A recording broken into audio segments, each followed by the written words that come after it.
Nouvelle saison, nouvelle déco, mais le concept reste le même. Un invité nous rejoint afin de parler de son œuvre. Aujourd'hui, nous recevons Mladjao. Mladjao, bonjour. Bonjour. Très bien.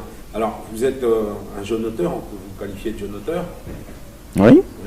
Alors, avant de commencer quoi que ce soit, on va vous présenter. Alors, moi, ce que je sais de vous, c'est ce qui est sur la première page de couverture de votre livre, qui est là. On va en parler un peu plus tout à l'heure. Alors, on lit que vous êtes venu à Paris en 2001 pour des études de sciences politiques, et que depuis, vous vous êtes installé et puis vous êtes lancé dans l'écriture. Ouais. Il y a peu de choses à rajouter sur ce Oui, mais là, ça veut dire que vous n'avez pas lu le premier livre. Parce que le premier livre raconte en détail ce que je suis. Mais je veux bien faire un petit résumé pour vous. Donc, je suis né aux Comores en 81. Jusqu'à mes 20 ans, j'ai eu mon bac. Donc, à l'époque, c'était la première année de l'université. Même si ce n'était pas l'université, c'était un institut. Donc, il fallait partir, comme tout le monde, pour faire des études supérieures. Donc, je suis venu en France pour commencer un cursus en sciences humaines et sociales, mention théorie politique, mention sciences politiques et spécialité théorie politique. Donc, j'ai eu mon dernier diplôme dans ce cursus, c'est un Master 2 en théorie politique. Voilà. Et depuis, je travaille dans un domaine qui n'a rien à voir avec ça. Ce qui fait partie des choses que j'explique dans mon premier livre, les difficultés par rapport à l'orientation et tout ça. Mais je travaille dans le e-commerce et dans mes temps libres, je me donne à ma passion, c'est-à-dire l'écriture. Ouais. Très bien, alors vous avez raison de le souligner, hein, je n'ai pas lu votre premier livre, qui d'ailleurs, on le rappelle, s'appelle Rentre ou ferme-la. Ouais. Hein, Oui. pour ceux qui ne connaissent pas, on va vous donner les coordonnées pour vous le procurer, ce livre-là. Nous, on vous a fait venir aujourd'hui pour celui-là. Si Hatim veut bien zoomer sur le livre en question, voilà, il est là, ça s'appelle Juste dans son injustice. Pourquoi on vous a invité pour ce livre-là? Alors, on va commencer par la première page de couverture. On va essayer de tenter de l'expliquer. Parce que moi, quand je l'ai vu la première fois, une première page toute noire, juste dans son injustice, c'était un peu bizarre, ça sentait un peu l'histoire macabre. C'est pas trop ça. Alors pourquoi ce choix d'une page toute noire et d'un titre, c'est un oxymore? C'est un oxymore. Bon, alors, pour ce qui est de l'esthétique, bon, effectivement, il y a que de l'esthétique déjà, mais il y a quand même un lien avec ce qui est dans le livre. Il y a un peu pas de macabre, mais un peu de tristesse par rapport à ces gens qui se perdent dans le désert, dans le Sahara. Tous ces subsahariens qui perdent une grande moitié de leur vie pour monter en Occident. Oui, tous ces noirs aussi, bah oui, hein, subsahariens, c'est souvent des noirs. Donc il y a un petit lien avec cette couleur. Et puis, juste dans son injustice, où effectivement c'est un oxymore, mais ça veut dire quoi? Ça relève de la philosophie religieuse musulmane qui veut que Dieu est juste même dans ce que nous considérons injuste chez lui. C'est-à-dire que si au hasard vous êtes né avec une maladie incurable, vous posez, et c'est d'ailleurs légitime, vous posez des questions à savoir pourquoi moi? Pourquoi moi? Qu'est-ce que j'ai fait de ma vie qui fait que qu'est-ce que j'ai fait de ma vie? Vous n'avez rien fait de votre vie puisque vous êtes né avec. C'est-à-dire que vous n'avez même pas un bilan négatif. Et vous êtes né avec une maladie incurable, vous vous interrogez le pourquoi ça tombe sur vous. Mais même dans cela, on vous dit qu'il faut dire que Dieu est juste. Parce que nous, en tant que croyants, on dit que tout ce qui se passe dans la vie, c'est décidé par Dieu. C'est assez fataliste quand même, Oui, mais par exemple, on vous dit que peut-être il y a des bienfaits qui sont derrière ce que vous considérez comme injuste chez lui. Donc, on vous apprend à dire que il y a une justice, ou bien il est juste même dans ce que vous considérez injuste. Donc c'est une part de philosophie qui a un lien avec ce personnage qui se demande pourquoi il est né dans cette situation de pauvreté, pourquoi il a fallu qu'il ait ses origines contraires de Mchenzi, pourquoi tout ça, voilà. Alors, on va rester encore quelques secondes sur le titre. Parce que le titre, on le découvre à la page 12. Et on comprend qu'en fait, on parle de Dieu. Et il y a beaucoup de doutes par rapport à la religion, par rapport à Dieu. Mais le personnage principal se ravise tout de suite. Alors je ne sais pas si c'est l'auteur qui se cache derrière le personnage principal pour critiquer à un moment donné l'injustice divine pour ensuite se raviser et dire « Ah non, mais non, c'est bon, Dieu est juste, même quand il est injuste. » Et d'ailleurs, il y a une expression en comorien, je pense que peut-être que vous avez tiré le titre de là, on dit tu as bien fait, même quand, enfin, on dit souvent ça quand il vous arrive un malheur ou un mal. Ouais, c'est ce que je disais, tout à fait. Bon, alors vous dites, est-ce que c'est l'auteur qui se cache derrière le personnage pour exprimer ses doutes? Ben, écoutez, moi je suis croyant, mais la croyance n'exclut pas le doute. Vous avez le droit de temps en temps de douter, mais le plus important c'est que vous reveniez.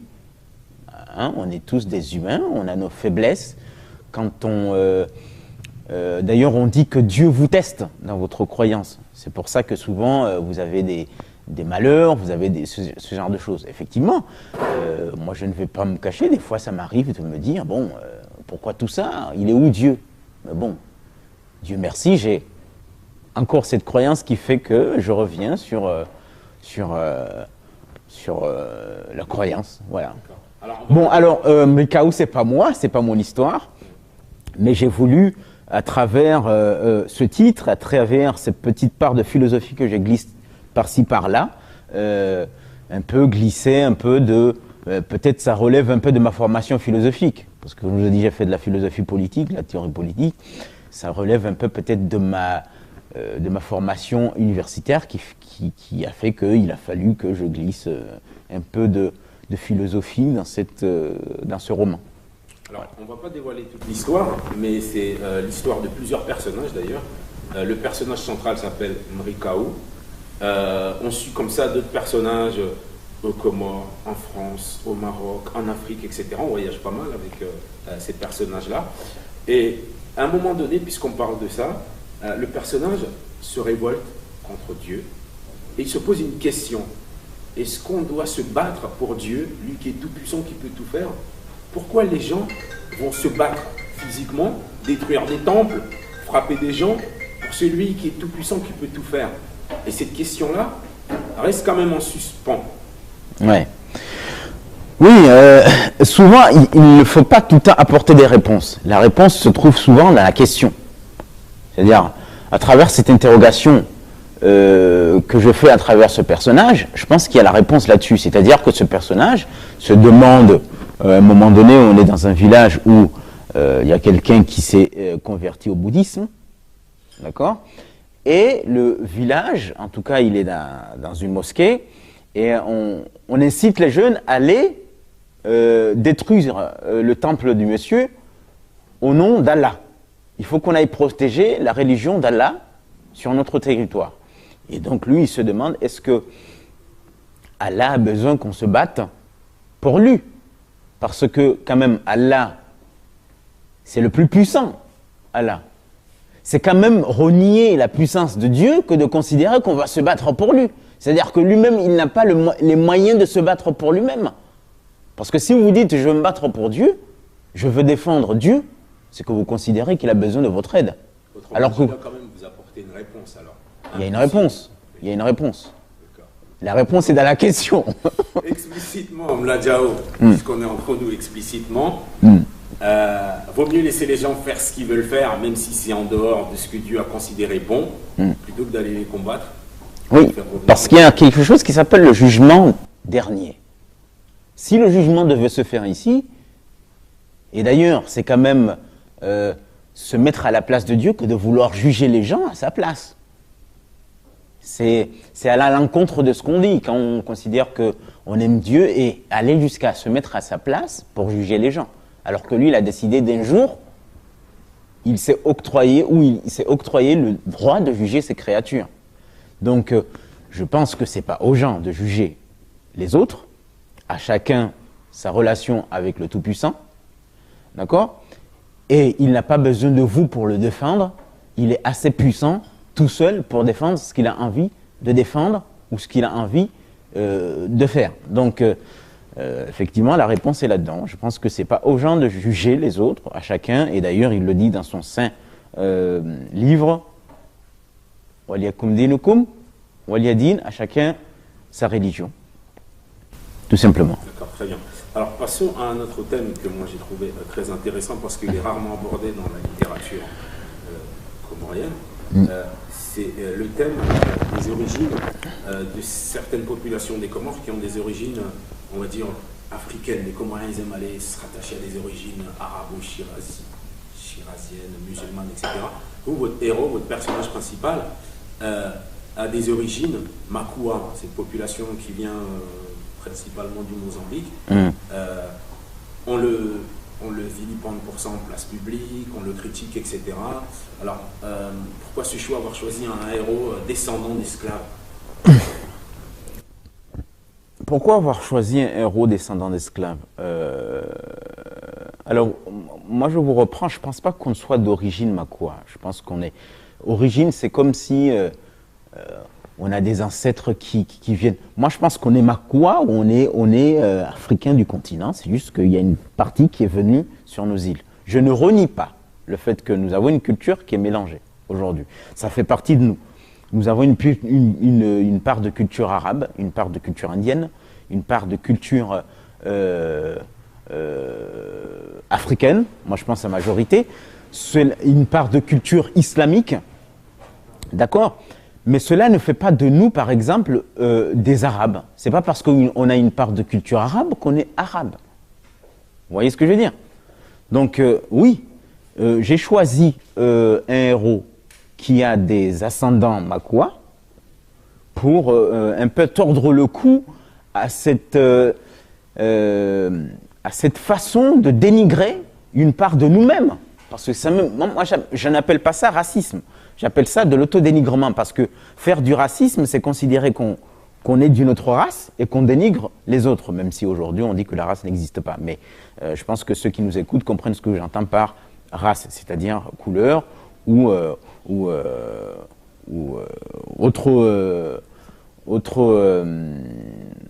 oui, couleur, voilà, couleur blanche ou noire. Donc, je pense que c'est de l'autodénigrement.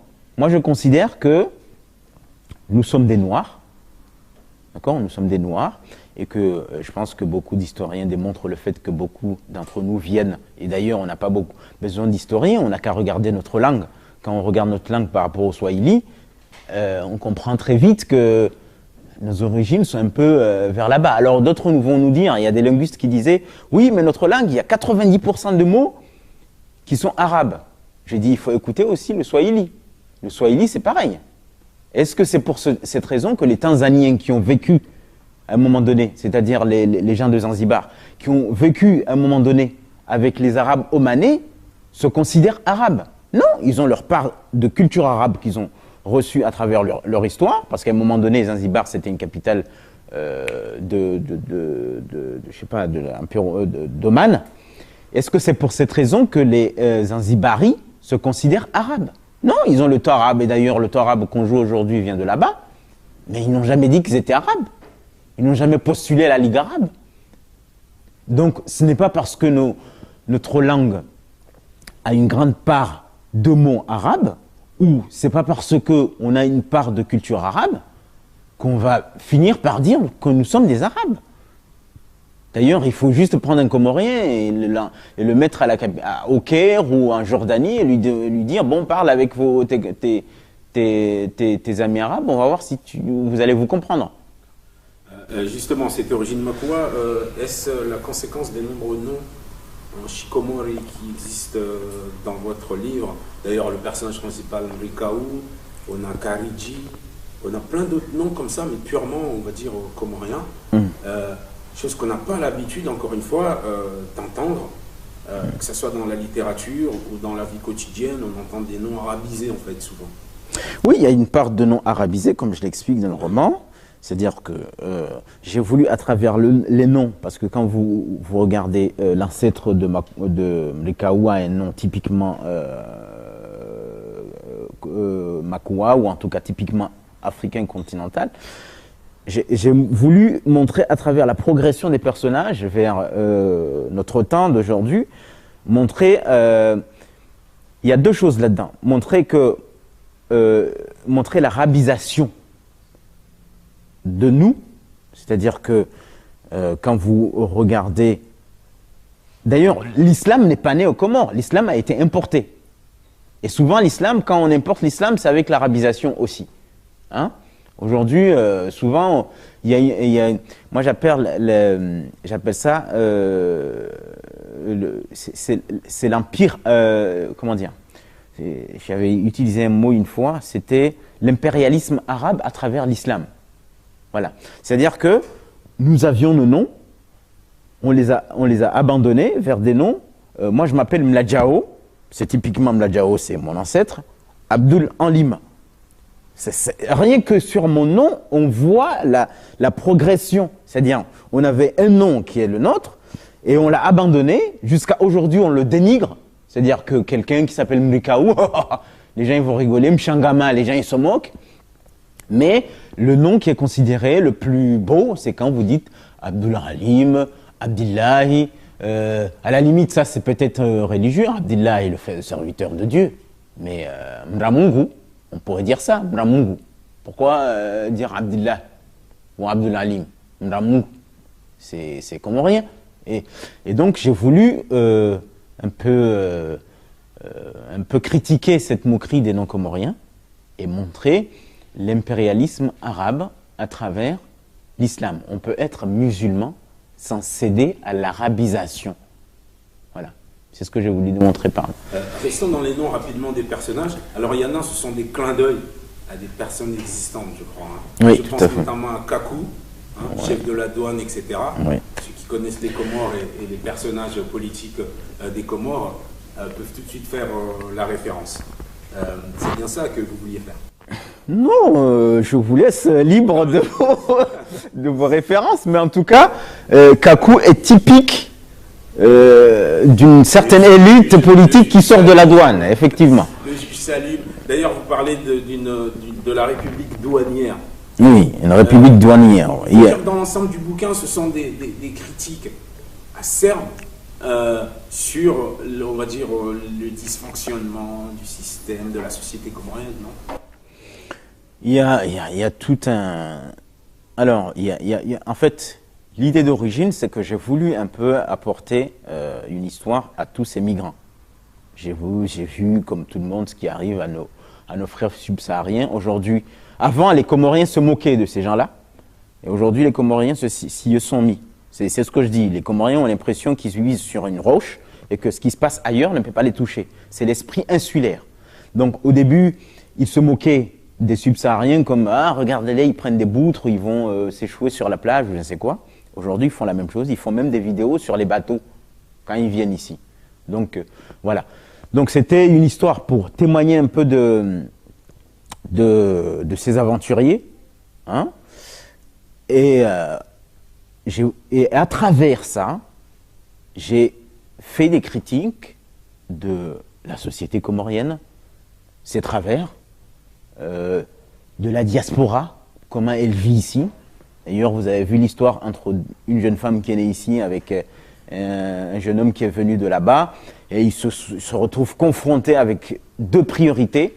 L'autre qui considère qu'ici, il est de passage pour aller construire chez lui. Ce n'est pas une critique, c'est un fait, je constate. Lui, il est venu prendre et repartir. La plupart le problème, c'est que la plupart, ils ne rentrent jamais. Hein. C'est dans les cercueils qu'ils rentrent. Hein. Mais il y a toujours le mythe du retour. Et la jeune femme qui dit, bon, moi je suis née ici, je veux bien aimer mes origines, aller voir un peu la terre de mes ancêtres, mais quand même ma vie est ici, j'ai envie d'investir ici. Et à un moment donné, ils vont se séparer parce qu'ils ne s'entendent pas dans cette priorité-là. Alors, il y a un autre thème, une critique qui a été quand même forte. Les Comoriens ont un système qui s'appelle le Maniahouli, pour ceux qui connaissent. Pour résumer en bref, c'est l'héritage des jeunes filles, des biens immobiliers. Alors vous dites que ça infantilise la femme comorienne, oui, parce qu'on lui fait tout. Oui, c'est considéré que... Alors, je ne sais pas si vous vous rappelez, à un moment donné, il y a eu un article qui disait que la femme comorienne, c'est la plus... Je ne sais plus, c'était la plus protégée ou la plus, je ne sais pas quoi, des pays arabes. En plus, les pays arabes, hein, on fait partie des pays arabes. Bon, ok. Bon, en fait, Et moi je disais non, c'est au contraire, parce que soi-disant quand on lui construit une maison, hein, le mari vient et que quand il se dispute, c'est le mari qui part. Et ils disent que c'est la protéger. Moi je dis non, c'est au contraire, c'est une façon de la contrôler. C'est-à-dire qu'elle est sous l'emprise du tonton, de la maman, du frère, elle est toujours là. D'accord? C'est une façon de la contrôler. Et même jusqu'à lui dicter son amour, en lui disant que il y a un proverbe qui dit en d'autres termes, ta première famille, c'est nous. D'abord, écoute, c'est des réalités. Il faut d'abord nous écouter, nous. Ton mari, c'est accessoire. Lui, il peut partir. D'ailleurs, tu vas rester ici. Donc moi, je ne pense pas que c'est une protection. Je pense que ça contribue au contrôle de la femme. Voilà, et c'est une façon de la contrôler, de toujours être là, de regarder qu'est-ce qu'elle fait. Voilà, donc moi je ne suis pas d'accord avec ça. D'accord. Alors, revenons sur le thème du racisme. Hein. Il y a du racisme des Maghrébins envers les subsahariens, il y a du colorisme des Noirs entre eux-mêmes, surtout des Comoriens envers les gens du continent. Mais par contre, il y a une absence du racisme européen envers les Noirs. Or, il y a une partie de l'histoire se passe en Europe. Comment ça s'explique? Comment ça s'explique? C'est que j'ai fait le choix de parler de ces deux racismes. Je pense que le racisme européen, c'est sur tous les plateaux. Il est dénoncé partout. Donc, ce que je suis d'accord avec. Hein. Moi, il n'y a aucun souci. J'en parle. Voilà, mais sur ce livre-là, j'ai choisi de parler de ce racisme dont les gens ne parlent pas. Alors souvent, moi j'ai fait une vidéo parce que je suis aussi youtubeur, j'ai une chaîne YouTube. J'ai fait une vidéo où je parlais du racisme arabe, maghrébin, vis-à-vis des subsahariens. Je reçois des insultes, il a été partagé la vidéo a été partagée par Meta TV, c'est une TV un peu underground, voilà. Ce que je voulais expliquer là, c'est qu'il y a aussi, par exemple, l'histoire de l'esclavage, c'est une histoire qui est partagée. Il y a la traite transatlantique, mais il y a aussi la traite arabo-musulmane. D'accord? La traite transatlantique passée par Gorée, en Afrique de l'Ouest, mais la traite arabo-musulmane passée par Zanzibar. Il y a deux portes. Il y a Gorée et il y a Zanzibar. Et ce qui est très intéressant, c'est que pour la traite arabo-musulmane, ça a commencé depuis le 7e siècle. Depuis bien longtemps. Jusqu'à aujourd'hui, vous avez encore de l'esclavage en Mauritanie. Il y a des leaders qui luttent contre l'esclavage, qui sont en prison aujourd'hui. Et ça continue encore aujourd'hui. Pourquoi on ne parle pas beaucoup de ça? Parce qu'il n'y a pas une communauté noire, même si on peut en rencontrer un peu au Maghreb, comme aux États-Unis. On ne trouve pas beaucoup de Noirs comme aux États-Unis, on ne trouve pas beaucoup de Noirs comme en Amérique latine, d'accord, comme aux Antilles. Mais pourquoi? Et là, je vous renvoie pour savoir pourquoi il n'y en a pas beaucoup. C'est que vous avez trouvé des castrations, parce qu'ils ne voulaient pas avoir de Noirs dans leur communauté. Il y avait des eunuques et tout ça. Et c'est très expliqué par un auteur qui s'appelle Ndiaye, qui a écrit Le génocide voilé, qui explique à quel point cette traite arabo-musulmane a été catastrophique pour le continent africain. Maintenant, aujourd'hui, il y a aussi une solidarité musulmane qui fait que nous, étant musulmans, on a du mal à parler de ça parce qu'il y a une sorte de solidarité qui nous lie avec nos frères musulmans arabes qui fait qu'on n'a pas envie de soulever ce genre de questions. Mais cette traite-là, qui a encore aujourd'hui des symptômes dans ce racisme primaire, parce que c'est typiquement primaire au Maghreb. Moi, je suis parti souvent au Maghreb, il m'est arrivé de me retrouver bien souvent avec des gens qui faisaient des signes de singe. Il y a encore des étudiants qui font des manifestations au Maghreb pour dénoncer ce racisme qu'ils vivent tous les jours. Et voilà, j'ai voulu un peu parler de ça dans ce livre.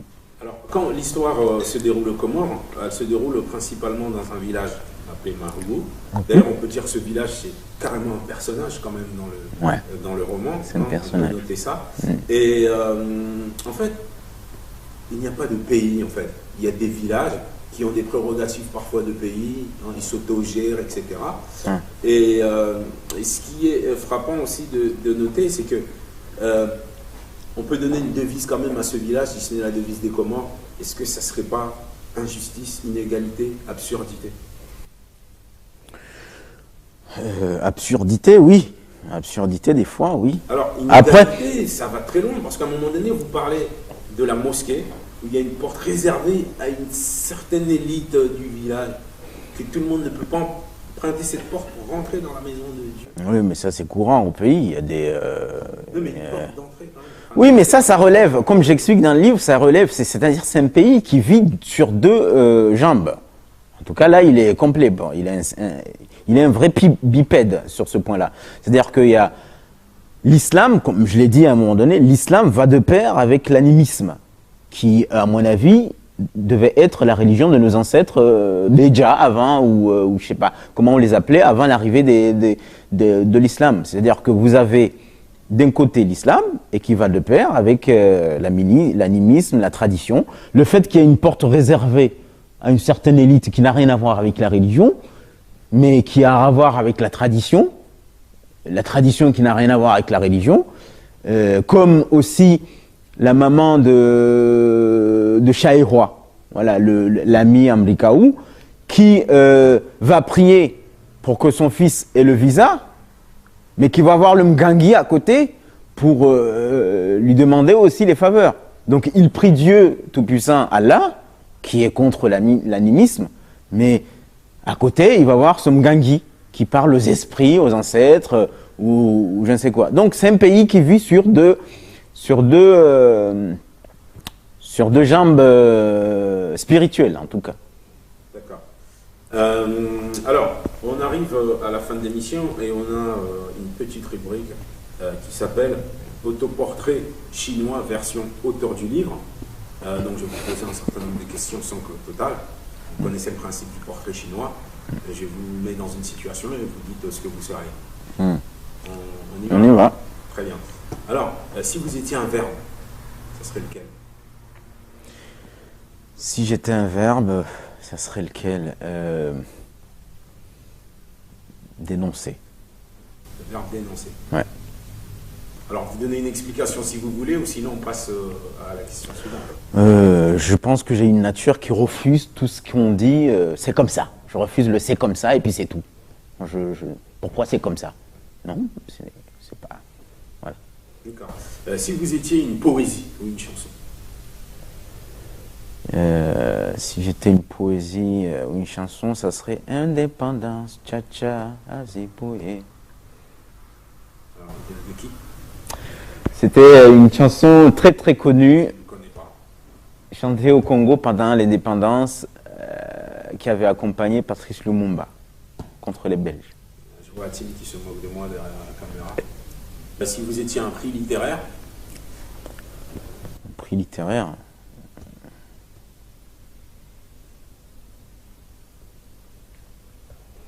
Mes auteurs n'ont pas reçu beaucoup de prix littéraires. Oui. Donc vous n'aimez pas trop les prix littéraires? C'est devenu du copinage souvent. Et qui sont vos auteurs? Moi, je suis trop... alors, moi, les classiques occidentaux, qui sont pas trop français, moi, j'aime Zola, en tout cas pour la France, et j'aime Dostoïevski, Tolstoï, pour la Russie, mais ceux que j'aime le plus, c'est des auteurs africains du type chinois Achebe, Amadou Kourouma, ces grands auteurs africains. Moi, je lis plus de... Il y a une nouvelle qui s'appelle Chimamanda, que j'aime bien. Il y a une jeune femme camerounaise qui s'appelle Leonarda aussi. J'aime bien. C'est plus des auteurs africains que je lis. Par exemple, au Maghreb, Yasmina Khadra. J'ai lu quasiment tout, j'aime bien. Voilà. D'accord. Et enfin, si vous étiez un personnage de fiction?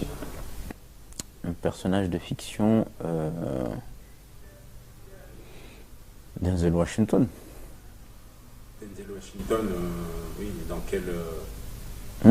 quelle œuvre? L'œuvre que j'ai le plus aimée, c'est le livre d'Élie. D'accord. Très bien. La Jao, maintenant pour terminer, le dernier mot, peut-être des projets, peut-être une annonce pour nos téléspectateurs qui attendent, qui ont lu vos 2 livres. Je rappelle, le premier, Entre ou ferme là, chez Lacan. Le deuxième, il est là, ça s'appelle Juste dans son injustice, paru chez Comédite. D'autres projets sont à venir, on peut déjà les annoncer? Bon, j'ai des projets, j'écris, donc trop tôt, mais ça serait peut-être sûrement un thriller politique. Un thriller politique, ouais. D'accord, vous viendrez nous en parler. Inch'Allah. Merci beaucoup d'être passé.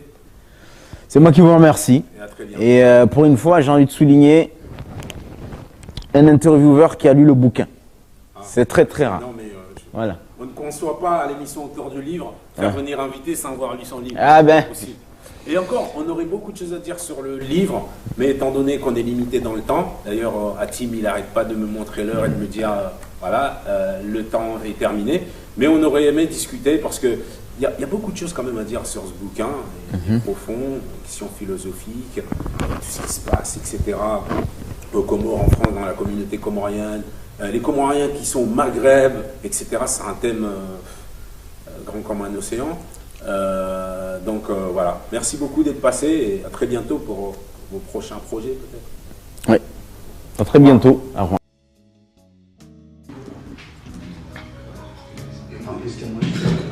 Merci pour ces efforts, continuez à mettre en exergue la culture livresque comorienne.